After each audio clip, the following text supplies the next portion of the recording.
澳洲流浪探险家克劳斯。大家好，我是 Klaus。我刚刚吃完饭，现在在我的帐篷里面。因为昨天忘了带帐篷，我昨天在车上睡了。本来想给大家录一下视频，就给大家说一下我一个人开车去西澳的一些经历。但是由于忘拿帐篷，没有拍摄。今天我给大家讲一下我从霍巴特开往 Perth 的3天的一些总结吧。开往 Perth 的第一天，我是从霍巴特开车3个小时左右，开到 Devonport。开到德文港过后，我搭乘 Spirit Tasmania 坐船，大概花了12个小时，从下午6点过开到第二天的6点过到达吉隆。登船的话，它比较严格，就是你迟到的话你是上不去的。它上面写的是6点40或6点多少到的话，你必须要提前2个小时去排队等着上船。我把车开到轮船上面，轮船上面它提供住宿，但是你要去花钱去购买。我是没有那多余的钱去买卧铺，我选择就是躺椅，躺椅是免费的，我就在躺椅上睡到了第二天。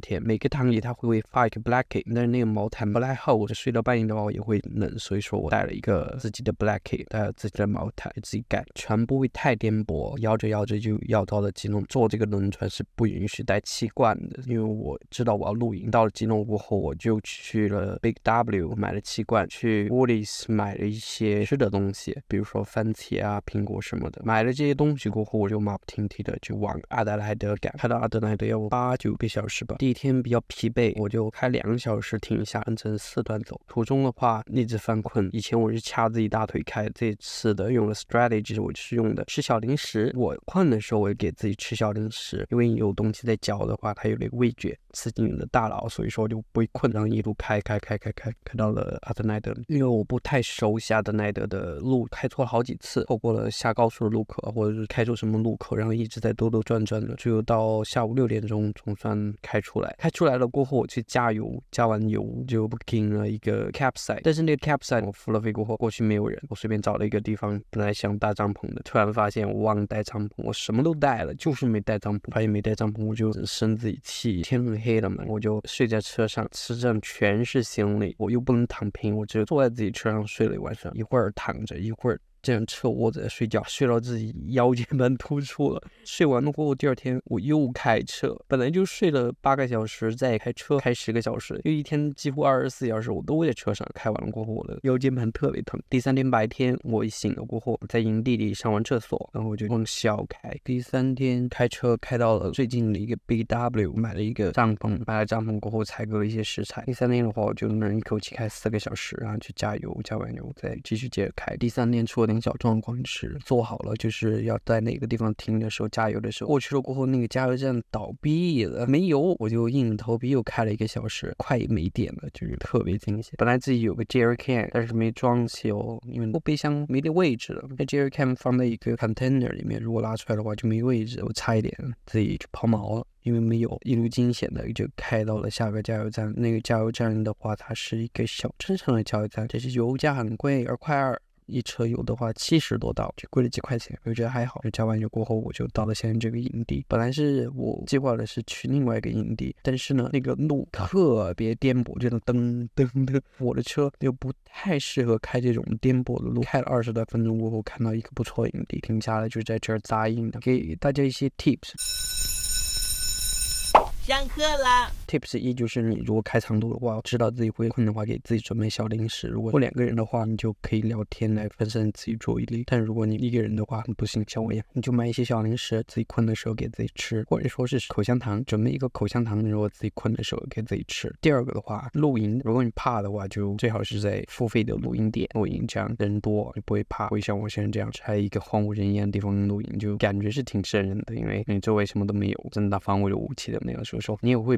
怕晚上会有动物啊，不怀好意的人啊什么的，你都会怕。安全考虑，推荐大家还是花点钱去一个 camping site， 不会担心安全。你有钱的话，你还是住 hotel 吧。第3个点的话，就是露营的话，推荐大家买气罐，还有就是带随身电源。开长途的话，就是老是有人超你车，你知道吗？因为我开的比较谨慎，如果是110的话，我顶多开120，但是有些人他开130、140，但是他紧跟着你后面，你就开120，他还是跟着后面，就不要急，就一直按照自己的速度来开，就110就个110。你开170让他跟在后面，让他自己超车。还有的话就是在路上你难免会超车，因为有很多大车，如果你要超车的话，你一定要看好街道超车的话，你要在右边先探一下，看右边有没有车再超过去，或者说是在直线的时候你看右边没车然后超过去，这样会安全一点。开长途的话一定要提前规划好路线，不要像我的话就是开一天计划一天，开一天计划一天，所以会有很多变化，一直有一些意料之外的事情发生，打乱自己行程，一定要做好周密的行程计划，不要想我。关于网络的话，建议大家